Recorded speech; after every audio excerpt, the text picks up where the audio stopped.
ভাবি ফিলিস্তিনিদের উপর এত জুলুম ও নির্যাতন দেখে মনটা ভারী হয়ে আছে।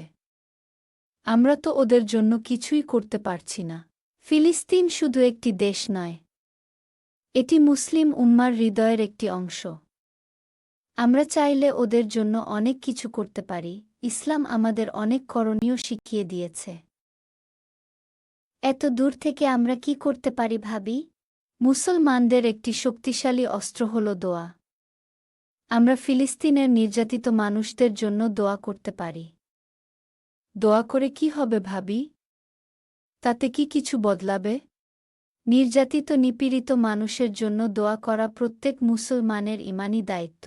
রাসূল সাল্লাল্লাহু আলাইহি ওয়াসাল্লাম বলেছেন, এক মুসলমান অন্য মুসলমানের জন্য যে দোয়া করে, আল্লাহ তা কবুল করেন। তাই আমরা ফিলিস্তিনের মানুষের জন্য বেশি বেশি দোয়া করব। দোয়া শুধু এক প্রকার সাহায্য নয়, এটি ঐক্য আর ভালোবাসার প্রতীক। আল্লাহ চাইলে দোয়ার বদৌলতে এক মুহূর্তেই সব কিছু বদলে দিতে পারেন। তাহলে আমরা ৫ ওয়াক্ত নামাজে আর তাহাজ্জুদে ফিলিস্তিনি ভাই বোনদের জন্য বেশি বেশি দোয়া করব।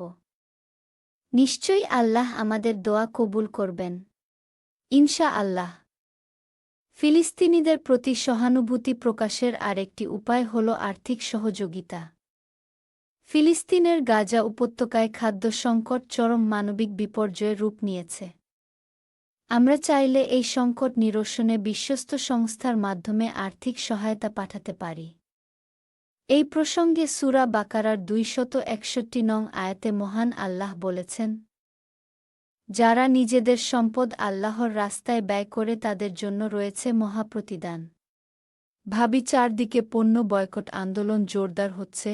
আমরা যদি জালিমদের পণ্য বয়কট করি তাহলে কি ফিলিস্তিনিদের সাহায্য করা হবে? নিশ্চয় হবে।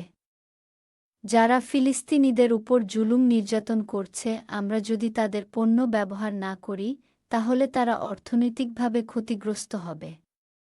এটাও এক ধরনের সহযোগিতা। আম্মু, আমরা বন্ধুরা মিলে সামাজিক যোগাযোগ মাধ্যমে ফিলিস্তিনের বাস্তব চিত্র তুলে ধরব, মিথ্যা প্রচারণার বিরুদ্ধে প্রতিবাদ করব। তোমাদের এই জাতীয় প্রচারণা মানুষের বিবেক ও ঈমানী চেতনা জাগিয়ে তুলতে সাহায্য করবে।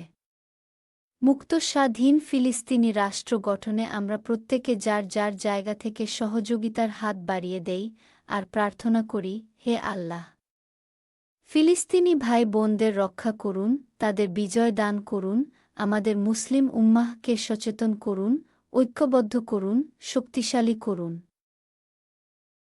আমিন। চ্যানেলটি সাবস্ক্রাইব করে আমাদের সাথেই থাকুন।